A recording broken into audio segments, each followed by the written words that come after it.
પર આપનું શું કહેવું? અને સાથે સાચો રોડ મેપ જો કોંગ્રેસની પાસે હોય કે આમાં વિદ્યાર્થીઓ હેરાન ન થાય, વિદ્યાર્થીઓને યોગ્ય ન્યાય મળે, તો એ શું? નિશાંતભાઈ.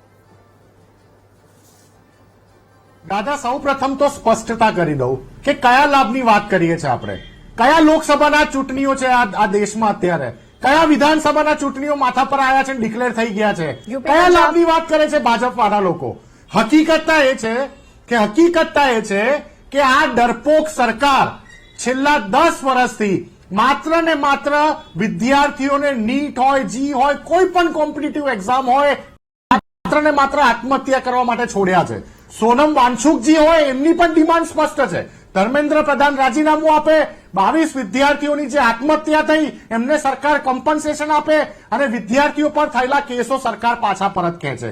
જે વિદ્યાર્થીઓ 17 દિવસથી આંદોલન કરી રહ્યા હોય, અમે કોઈ પાર્ટી સાથે એમને સંલગ્ન કરતા જ નથી. અને અમારું ડેલિગેટ વિદ્યાર્થીઓને મળવા સ્પોટ ઉપર પવન ખેરા સાહેબ અમારા મીડિયા સેલના અમારા ચેરમેન ગયેલા છે.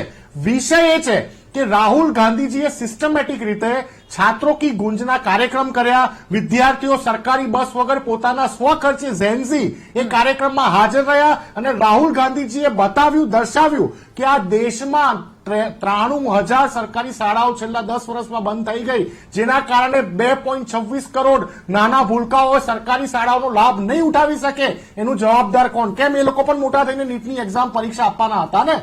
રાહુલ ગાંધીજીએ સ્પષ્ટ કીધું કે જે રીતે નીટના વિદ્યાર્થીઓ દર વર્ષે 1,34,000 નો એમના પેરેન્ટ્સ, એમના વાલીઓ ખર્ચો કરીને જે ટોટલ 22 લાખ વિદ્યાર્થીઓ ખર્ચો કરે છે, અરે એટલું તો રાધા આપણા દેશનું શિક્ષાનું બજેટ છે 1,40,00,000 કરોડ, એટલું જ બજેટ છે. તમે વિચારો કે આ સરકારની બર્બરતા ફરી વખત સ્પષ્ટ કરવા માંગુ છું કે આ જે ઝેન્ઝી ના વિદ્યાર્થીઓ હતા, વિદ્યાર્થીનીઓ હતી, એ કોઈ પાર્ટી સાથે કનેક્ટેડ નતા. તમે એમને પહેલા તો પાર્ટી સાથે કનેક્ટ કરીને તમે દેશના યુવાધન ઉપર મોટો આરોપ લગાડી રહ્યા છો. આ આપણા, તમારા, રાધા, અશ્વિનભાઈના પેનલમાં બેઠેલા તમામ લોકોના વિદ્યાર્થીઓ છે, તમામ લોકોના બાળકો છે, આ દેશના બાળકો છે, આ દેશનું ખૂન છે અને આ જ બાળકો દેશનું ભવિષ્ય સુધારવાના છે. તમે જે સ્ટાઇલથી એમને મારે, અરે કોઈ વિદ્યાર્થીની ગુલાબ આપે છે, કોઈ વિદ્યાર્થી બિચારો પોલીસ વાળાના પગે પડે, તમે એને પણ ના બક્ષ્યા?